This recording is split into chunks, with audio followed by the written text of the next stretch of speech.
There's a definite misconception in the general public that people in the racing industry in all codes are only interested in making money off the animal.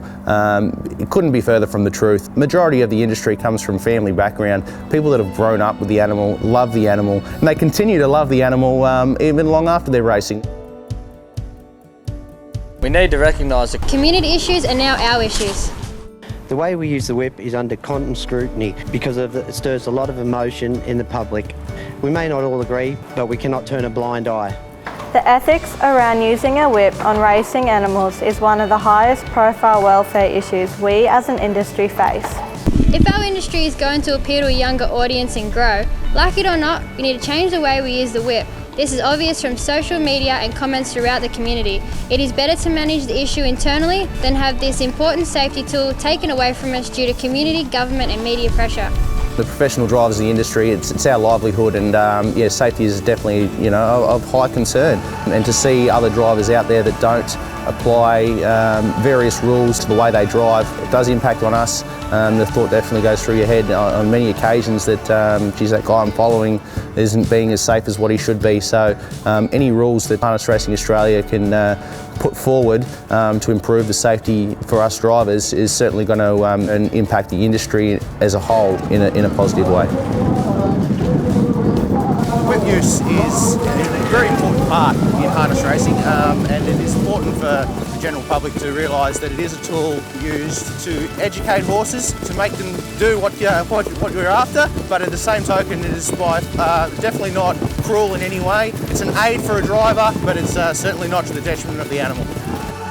Australian Harness Racing Rule 156(1) small a. A driver shall only use a whip of a design and specification approved by the controlling body. Part B. A whip, once approved, 1. Shall not be modified in any manner. 2. Shall be maintained in a satisfactory condition. Part C. A whip that does not comply with subparagraph B may be confiscated by the stewards. Generally most people use the opposite hand to what their whip is. Across the reins like that, you can remove shorteners or earplugs in that fashion, and then immediately take hold of the reins again. So basically the idea is always keep contact with the horse's mouth, keep the reins relatively firm at all stages when driving the horse out. Wrist and elbow action, much like this. Whip not to protrude outside the sulky or behind the driver, and it's basically just a flicking motion forward, up and down. Rule 156 Part 5. A driver shall not use the whip in a manner which causes injury to a horse. 156 Part 6. A whip shall not be used so as to obstruct, strike or endanger another driver or horse. Rule 156 Part 7. A driver shall not allow a whip to project outside the sulky. 156 Part 8. A whip shall not be used in a prodding or jabbing motion. Rule 156 Part 9. A driver shall not be in possession of a whip that has not been approved by the controlling body. Rule 156 Part 10. A person who fails to comply with any provision of this rule is guilty of an offence. Loose reining is something that's not to be tolerated. As I said, you've got to keep a reasonably firm rein at all times when applying the whip and also when not. The definition of loose reining is pretty simple as it sounds. It's releasing the reins in this sort of manner. You've got no control of where the horse goes, slapping up and down.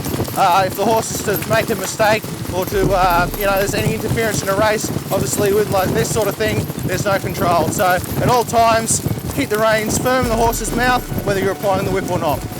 Also, no reins up above the driver's head, regardless if you're keeping a firm rein or not.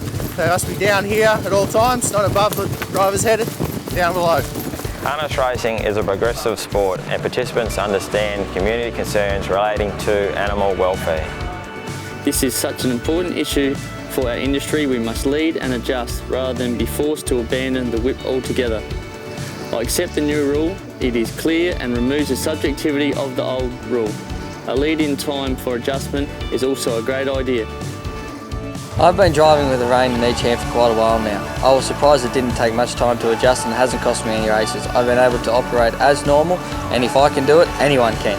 Certainly the whip use, when you look at footage from 20, 30 years ago, there's been a massive decline in the way the whip is used, and and yet horses are racing faster and better than ever.